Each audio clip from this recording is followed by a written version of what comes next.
Senator Shaheen, thank you very much for joining us and for your efforts. I look forward to your statement. Thank you, Chairman Moran and Ranking Member Blumenthal and members of the committee for inviting me to testify this afternoon. And thank you, too, for your efforts to highlight the failures of the U.S. Olympic Committee and others to prevent and stop the sexual abuse of our young athletes. On January 24th, USA Gymnastics Dr. Larry Nassar was sentenced to up to 175 years in prison. It was a cathartic moment for Nassar's victims and for the nation, but it was a moment of only partial justice because not all of the organizations and individuals responsible for predatory acts against our young athletes have been held to account.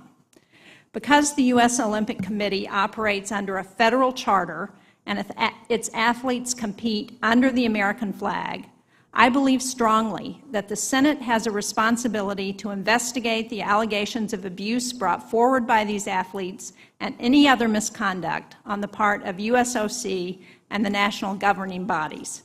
That's why I joined with Senator Joni Ernst on a resolution to establish a Senate special committee to provide an independent and comprehensive inquiry into what has been called the worst sex abuse scandal in the history of sports.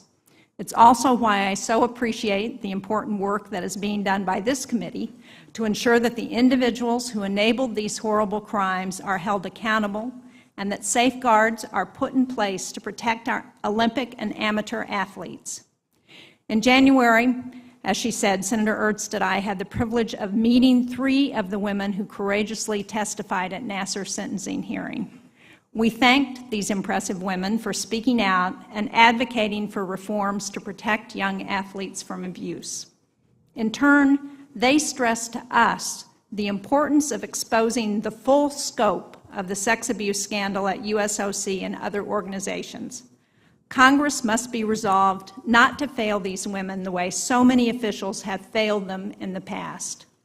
Olympic and amateur athletes represent a particularly vulnerable population for this sexual abuse. The intensely competitive nature of the sports in which they participate, and often begin at a young age, creates an environment that individuals such as Larry Nassar are able to exploit. USOC abdicated its responsibility to ensure the safety of these young athletes, and the organization continues to be less than forthcoming in exposing past abuses. USOC, USA Gymnastics, and others must be held accountable and their failures brought to light. The fact that there were good people working at USOC only underscores the need to account for these failures. The Larry Nassar scandal has brought to light disturbing allegations of sexual abuse that extend beyond just one man and implicate individuals in sports including taekwondo, speed skating, swimming, and cycling. Since Nassar's conviction, we've also seen reports indicating that in many respects, USOC's priorities are at odds with those of its athletes. USOC's financials show an organization that generates nearly $340 million in revenue, but in 2016 gave a meager 8% of those revenues directly to athletes. While our Olympic athletes receive just a small fraction of these revenues, USOC has managed to spend about $6 million on its top executives, including a salary of close to $1 million for its CEO, and to pay 129 employees there $100,000 or more a year. These exorbitant executive salaries and a bloated budget exist at the same time that athletes have had to sue the U.S. Olympic Committee for adequate compensation and run their own GoFundMe campaigns to get to the Olympics. This suggests an organization that has lost sight of its core mission.